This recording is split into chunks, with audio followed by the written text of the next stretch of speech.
Mesdames et messieurs, bonsoir. Le mardi 31 mars dernier, le Premier ministre Amadou Gon Coulibaly, à la suite de plusieurs séances de travail avec le secteur privé, les organisations socio-professionnelles et les ministères techniques, s'est adressé à la population ivoirienne pour livrer le plan de riposte économique et sociale du gouvernement.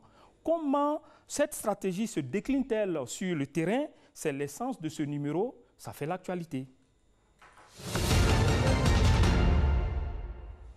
Je vous propose de suivre les grandes mesures annoncées par le Premier ministre Amadou Gon Coulibaly.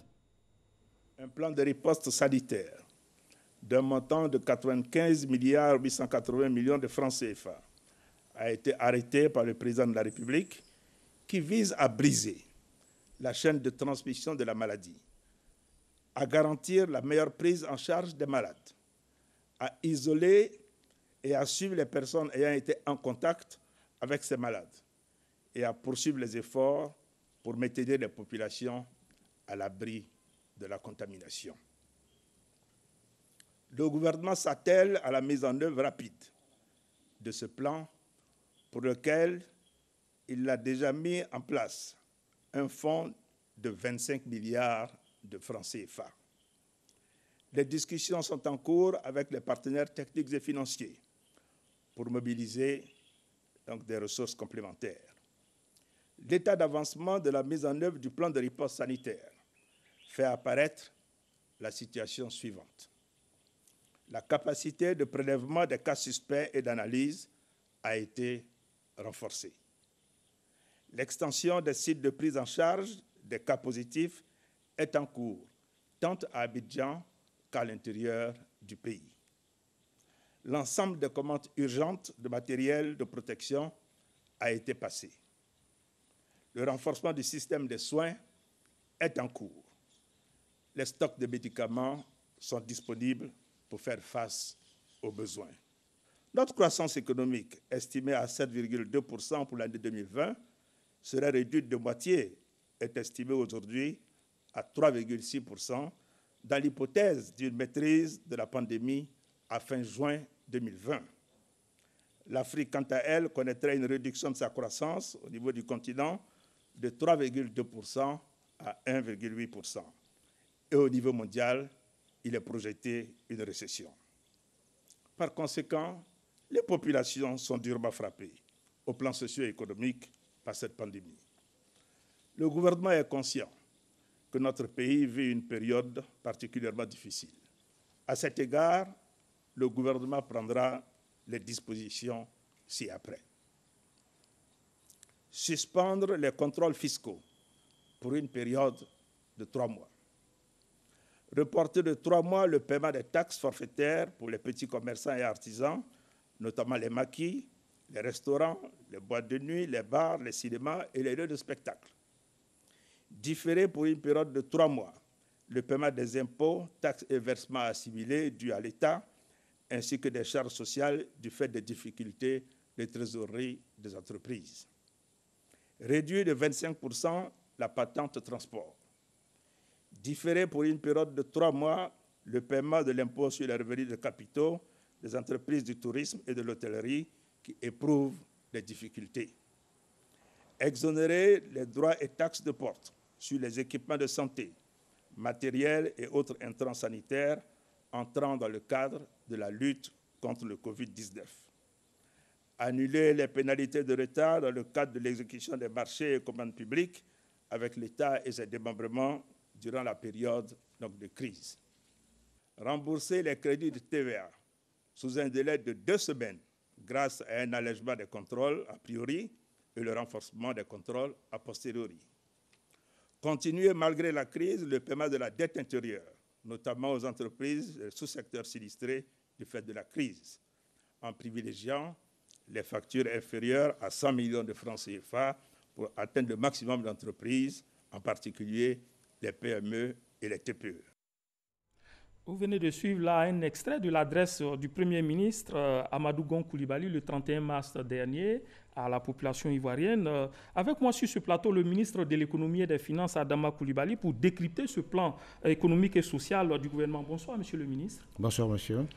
Le coronavirus non seulement sévit sur le plan sanitaire, mais également au niveau économique. Le Premier ministre l'a annoncé, la croissance prévisionnelle de 7,2% est revue à la baisse à 3,6%.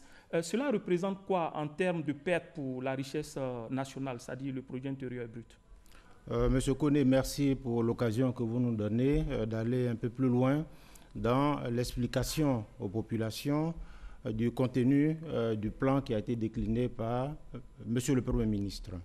Je voudrais, avant de répondre à votre question, indiquer que le gouvernement est vraiment déterminé et engagé face à la situation de prendre des mesures très nettes pour amoindrir l'impact du coronavirus sur la population et aussi de faire en sorte que l'outil de production puisse être préservé et aussi que les emplois puissent l'être. Effectivement, vous l'avez mentionné, nous avons, sous l'égide de M. le Premier ministre, procédé à une évaluation économique et financière donc de l'impact du coronavirus en Côte d'Ivoire. Nous avons effectivement noté que le taux de croissance baisserait de 7,2% à 3,6%. Mais vous devez savoir que depuis 2012, la Côte d'Ivoire est sur une trajectoire de croissance assez forte et soutenue.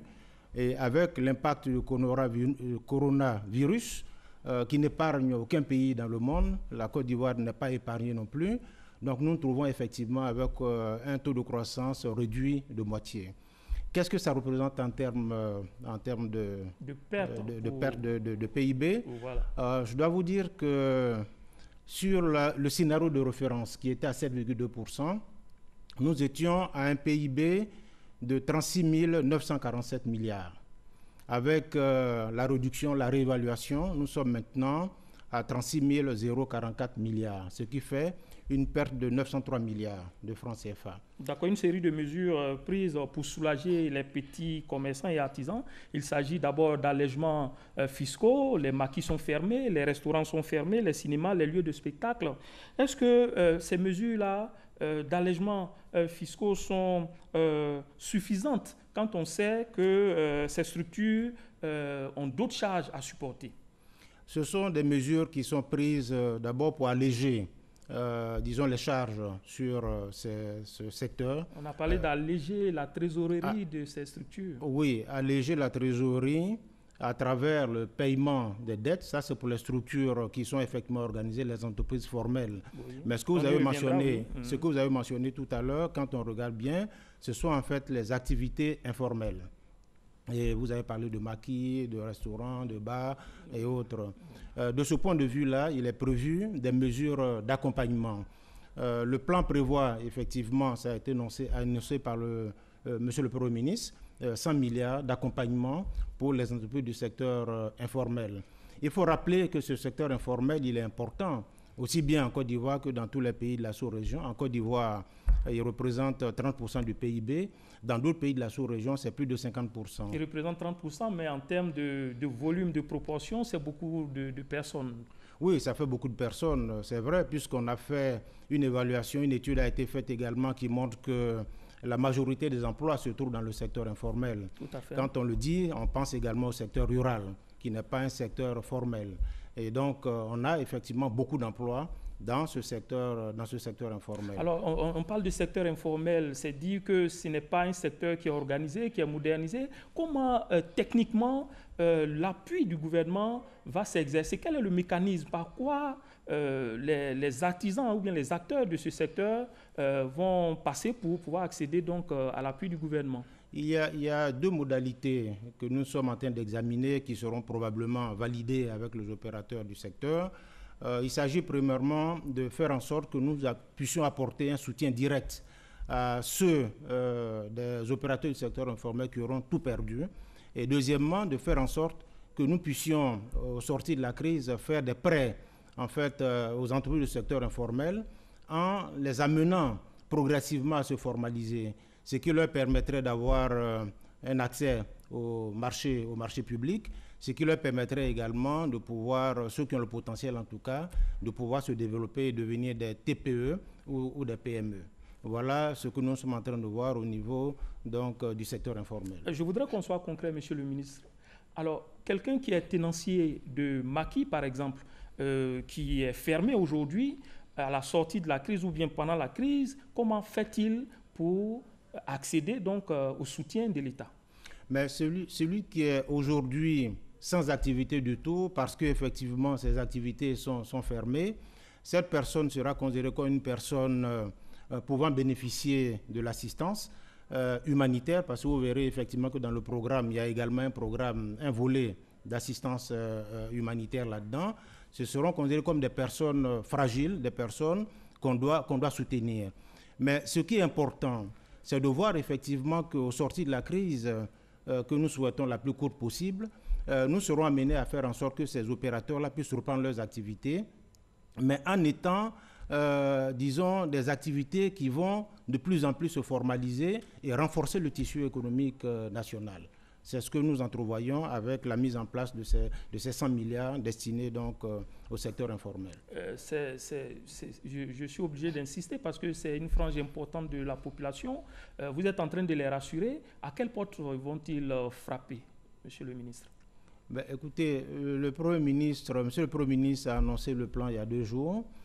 Nous sommes en train de faire le nécessaire aujourd'hui pour que les mesures qui sont annoncées puissent être opérationnelles. Nous allons y arriver probablement, mais il y a des mesures qui sont déjà en place. D'autres mesures nécessiteront des consultations avec les opérateurs concernés, notamment le secteur privé, les opérateurs du secteur informel, la Chambre des artisans, la Chambre des métiers. Il faudra qu'on puisse identifier de façon très très précise ces acteurs-là, de manière à pouvoir mettre en place les mécanismes de soutien à leur bénéfice. D'accord. Une autre mesure est celle du remboursement de crédit de TVA dans un délai de 2 semaines. Cela nécessite que l'administration prenne des dispositions d'exécution. Est-ce que vous pouvez rassurer les opérateurs à cet effet? Sur le crédit de TVA, je peux vous dire qu'il n'y a aucun problème, puisqu'au jour d'aujourd'hui, il n'y a pas d'arriéré sur le crédit de TVA. Mais on dit de payer dans 2 semaines. Ça veut dire que c'est une disposition exceptionnelle. Oui, c'est le délai de 2 semaines. Des instructions ont déjà été données au service.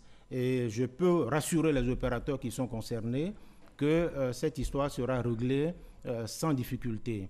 Puisque, je vous l'ai dit tout à l'heure, il n'y a pas à ce jour d'arriéré en matière de remboursement de TVA. Il y a un compte dédié qui permet effectivement de payer les opérateurs qui sont concernés. À la suite de la déclaration de M. le Premier ministre, des instructions ont déjà été données pour que dans un délai de 2 semaines, tout puisse être fait. D'accord, on vous verra à la tâche. La dette intérieure a régulièrement été une préoccupation pour bien des fournisseurs.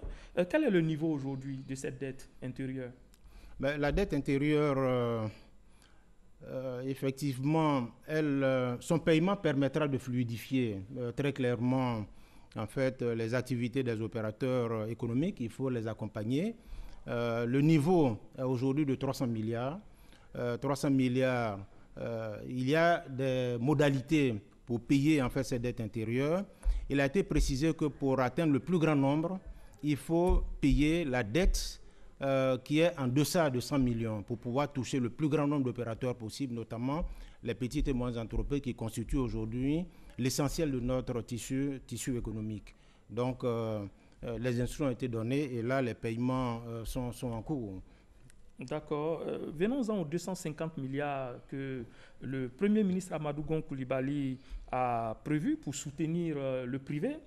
Dans le concret, qui peut se présenter au guichet?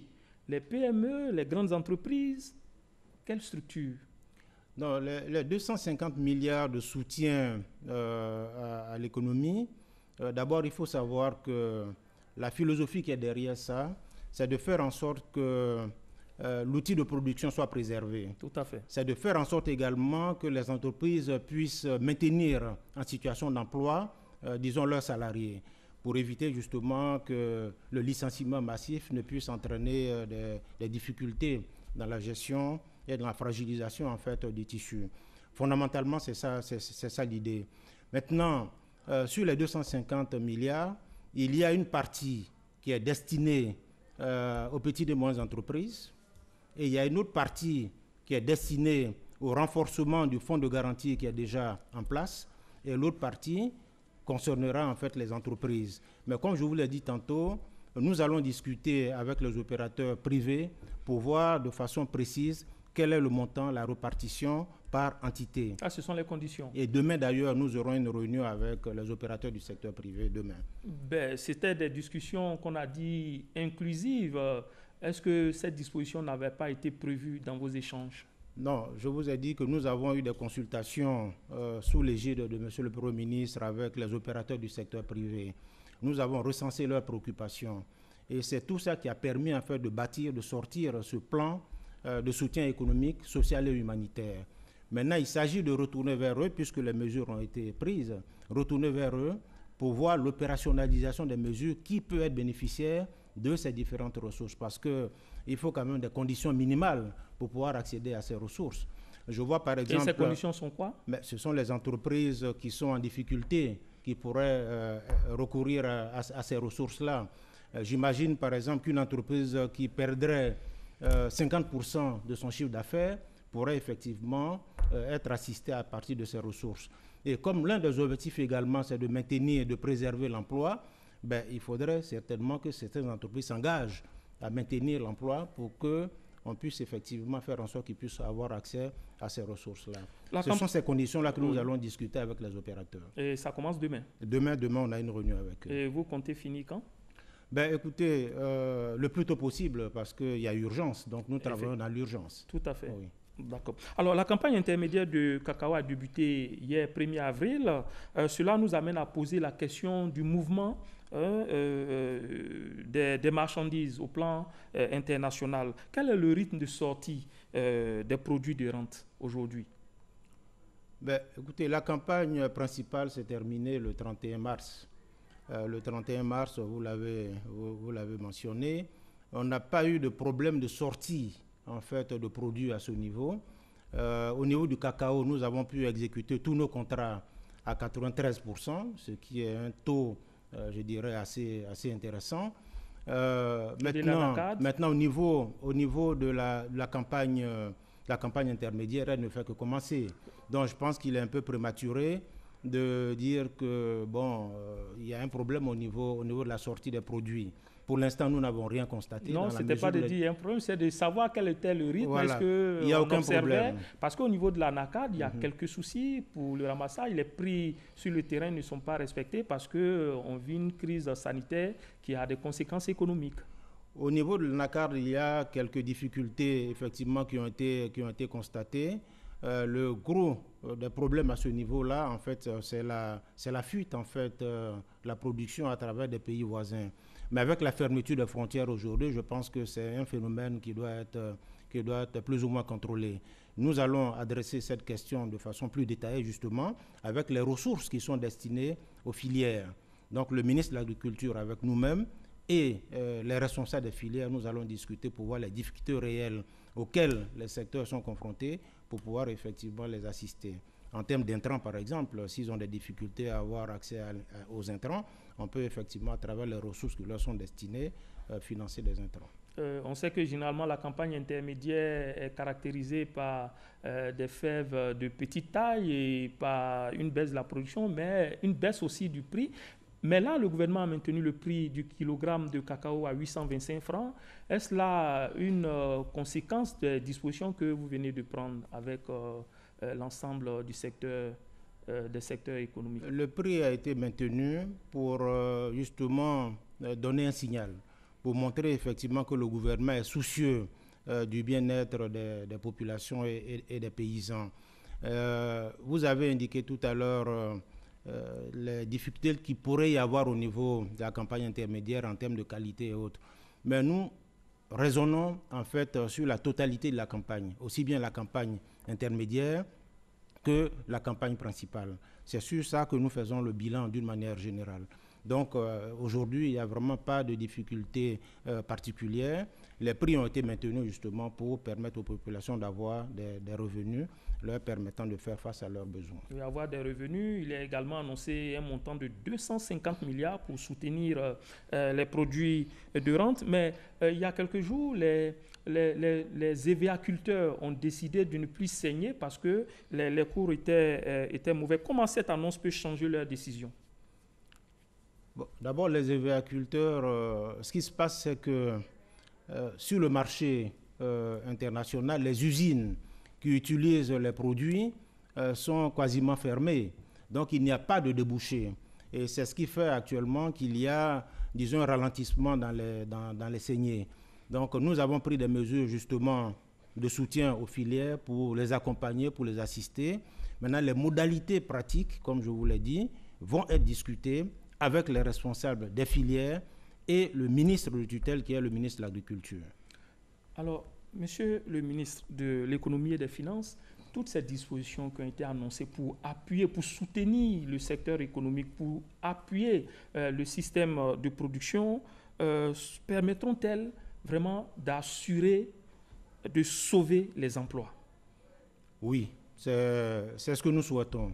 Nous souhaitons véritablement que les entreprises puissent maintenir en situation d'emploi leurs salariés parce que, comme je l'ai dit, nous souhaitons que la crise soit la plus courte possible, de sorte à ce que, à la sortie de la crise, la machine puisse reprendre le plus rapidement possible.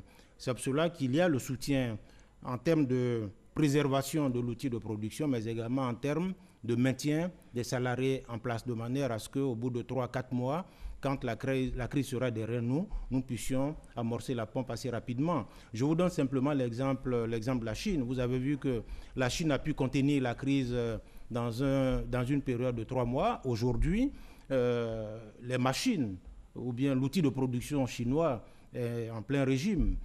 C'est eux qui exportent aujourd'hui les matériels médicaux un peu partout à travers le monde. C'est-à-dire simplement qu'ils n'ont pas arrêté totalement leur machine du fait de la crise du coronavirus. C'est vrai, l'heure est grave. Le gouvernement est obligé aujourd'hui d'intervenir. Est-ce que cela ne pourrait pas servir d'alibi aux chefs d'entreprise pour restreindre ou bien pour supprimer certains droits aux travailleurs?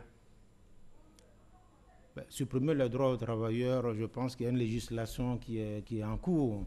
Les travailleurs attendent qu'ils soient rassurés de préserver leur emploi. C'est ça le fond. Mais c'est ce que nous disons.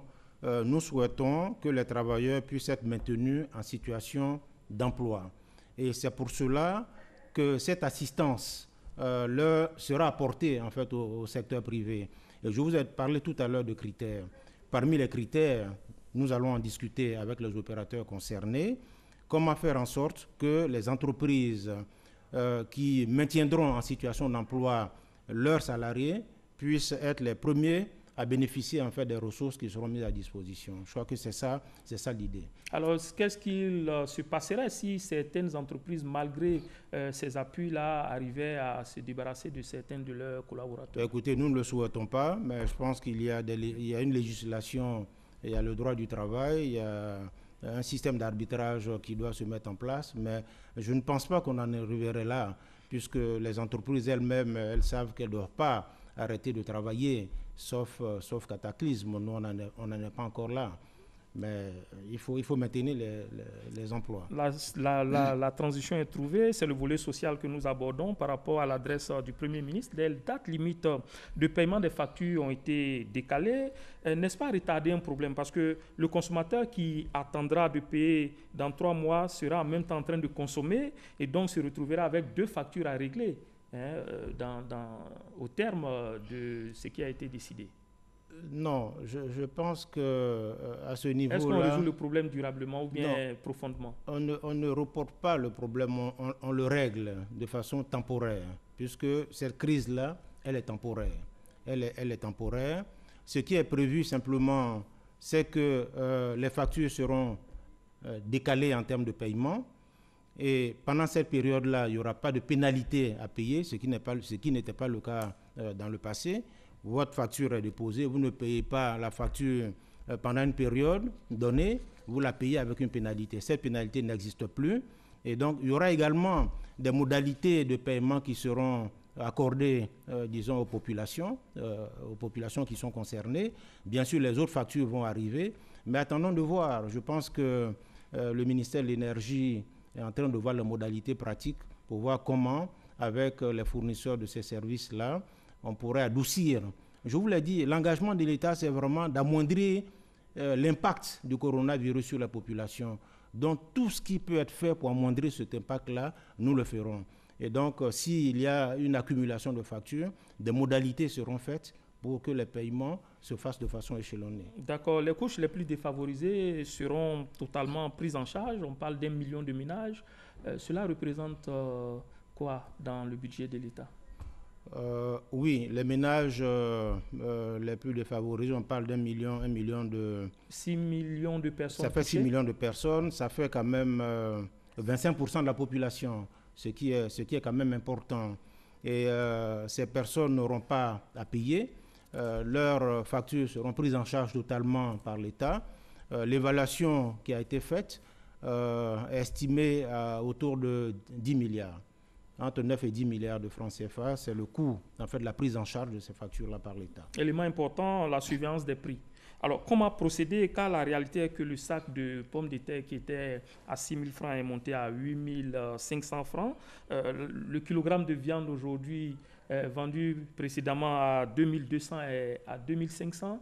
Concrètement, comment vous allez faire pour supporter ou bien pour sanctionner tous ceux qui augmentent les prix de manière concrète?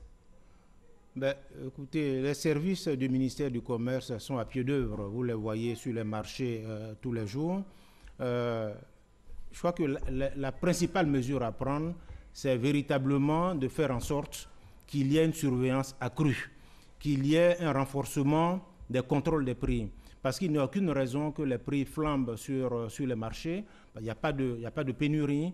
Il faut éviter que la spéculation prenne place. Et cela de façon durable, parce que si on ne lutte pas contre cela, c'est ce qui va s'installer de façon durable. Les services du ministère du Commerce procèdent à des contrôles réguliers, et je pense que c'est ce qu'il faut poursuivre et renforcer le contrôle à tous les niveaux, aussi bien sur les marchés, les supermarchés et un peu partout. Nous allons rester dans la vie des Ivoiriens, des populations vivant en Côte d'Ivoire. Et je voudrais que vous commentiez quand même cette invitation au dialogue, à la souplesse des propriétaires par rapport à leurs locataires. Comment cela pourrait-il se faire? C'était une invitation lancée. Et est-ce que le gouvernement a quelques idées là-dessus? Non, il a été demandé effectivement dans cette période difficile qu'il y ait une certaine souplesse au niveau des propriétaires. Les propriétaires doivent être en mesure de comprendre que nous sommes dans une situation extrêmement difficile et que certains de nos compatriotes perdront tout. En termes d'emploi, leurs activités se sont arrêtées. Donc, il faudrait peut-être qu'ils rentrent en négociation avec leurs propriétaires pour essayer de voir, en tenant compte des contraintes des uns et des autres, comment on peut trouver, disons, une formule qui permette vraiment de régler cela. Mais je vous rappelle que depuis les dernières décisions qui ont été prises par l'État réglementant la question des loyers, normalement, quelqu'un qui loue une maison, il paye 2 mois de caution et il paye 2 mois d'avance. Vous êtes en train de les inviter à utiliser leur avance? Non, la caution, parce que l'avance est consommée. L'avance est déjà consommée. Il reste la caution. Il reste la caution. Je veux dire, en fait, il y a un élément de confort qui existe déjà au niveau des propriétaires, parce qu'ils détiennent par devers eux déjà cette caution-là. Il faut trouver vraiment des formules qui permettent de passer cette période-là, et puis ensuite tout va rentrer dans la normalité. Alors tout ce plan nécessite autour de 1700 milliards de francs CFA. Ce montant est automatiquement mobilisable? Oui, le montant est mobilisable. Nous avons entrepris sous l'égide de M. le Premier ministre des échanges avec tous les partenaires et nous sommes convaincus que ce montant est mobilisable. Et pour donner un signal assez fort, malgré les contraintes qu'il y a, le gouvernement a mis une dotation propre pour essayer de régler les problèmes les plus urgents actuellement dans ce plan-là. Il y a 20 milliards qui ont été mis à disposition.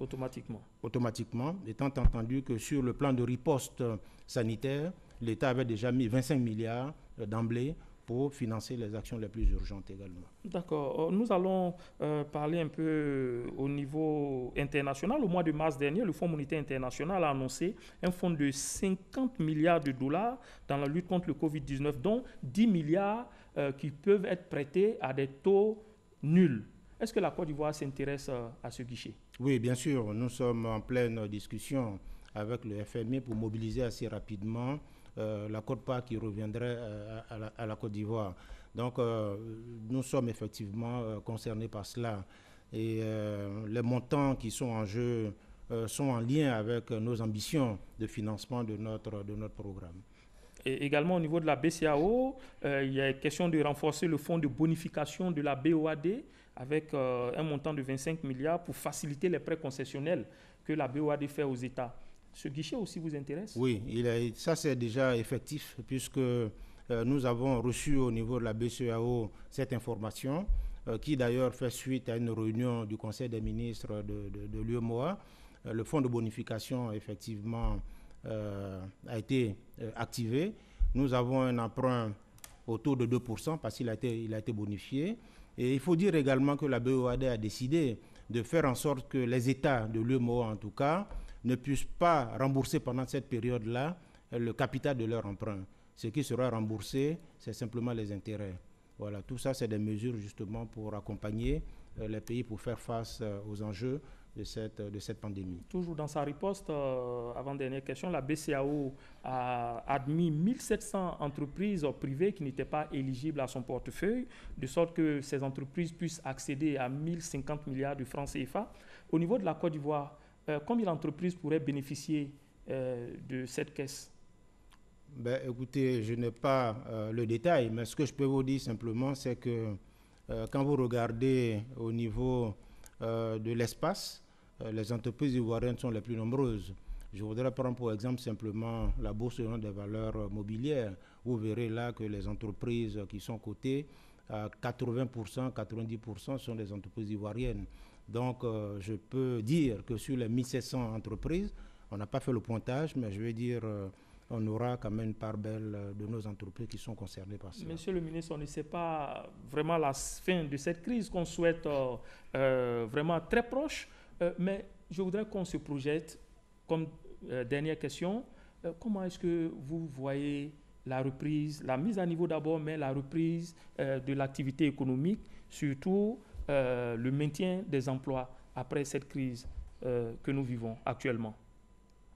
Puisque c'est votre dernière question, je voudrais réitérer la volonté, la détermination et l'engagement du gouvernement de faire en sorte effectivement que les populations puissent être impactées le moins possible par cette crise.